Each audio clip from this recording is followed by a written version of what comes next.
Саламатсыңарбы окуучуларым? Бүгүнкү сабагыбыз окутуу кыргыз тилинде жүргүзүлгөн 10 класстары үчүн 1-сабак. Темабыз этиштин татаал формалары. Морфология жана кеп маданияты этиштин татаал формалары, алардын мүнөздүү белгилери.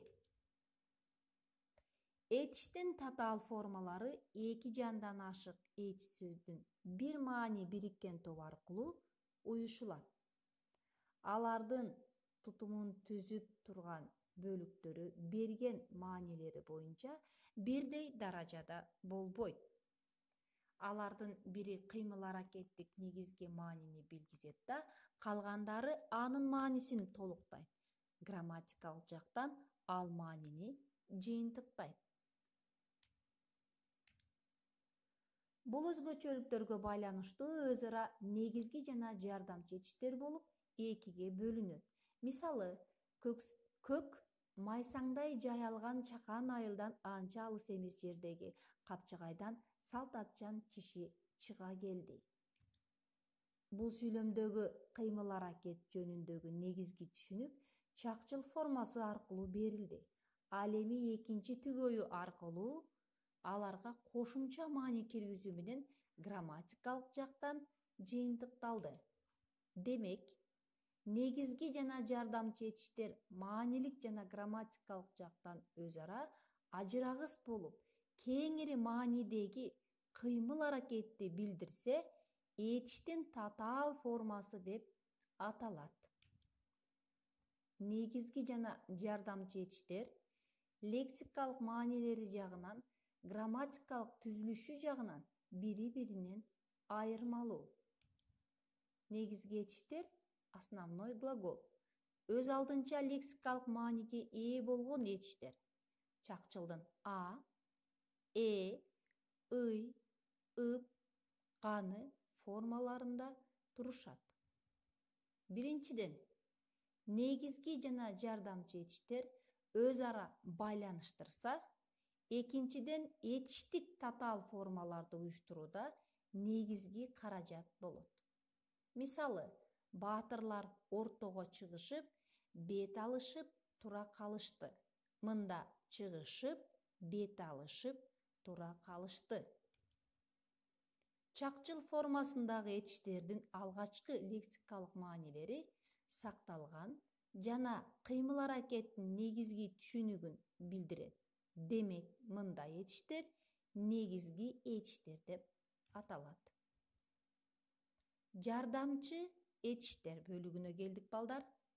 Көмөкчү этиш, вспомогательный глагол. Өз алдынча турганда лексикалык мааниси алыстап, кызматчы маани жагынан толуктоо функциясын аткарган этиш сөздөр.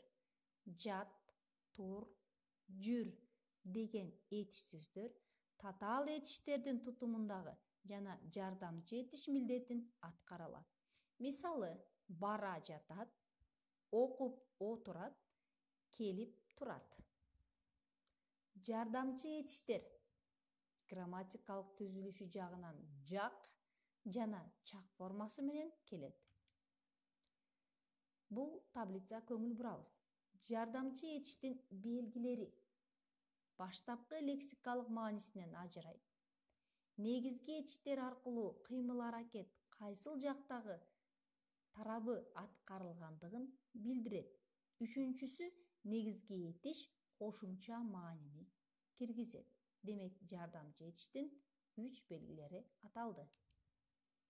Этиштин татаал формасы турса, айрым учурда 3 сөздөн да болушу мүмкүн. Демек, этиштин татаал формасы 2 сөздөн турса дагы, айрым учурда 3 сөздөн да болушу мүмкүн.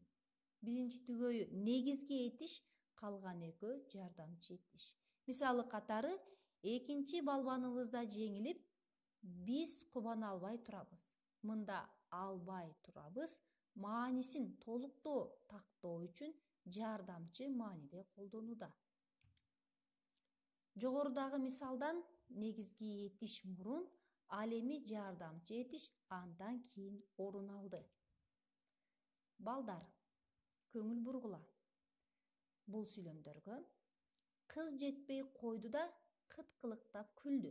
Биринчи мисалда этиштин ар бири өз алдынча мааниге ээ болду. Ал эми экинчи сүйлөмүбүздө кыз чуркап кетти. Мында мисалда татаар формалуу этиш.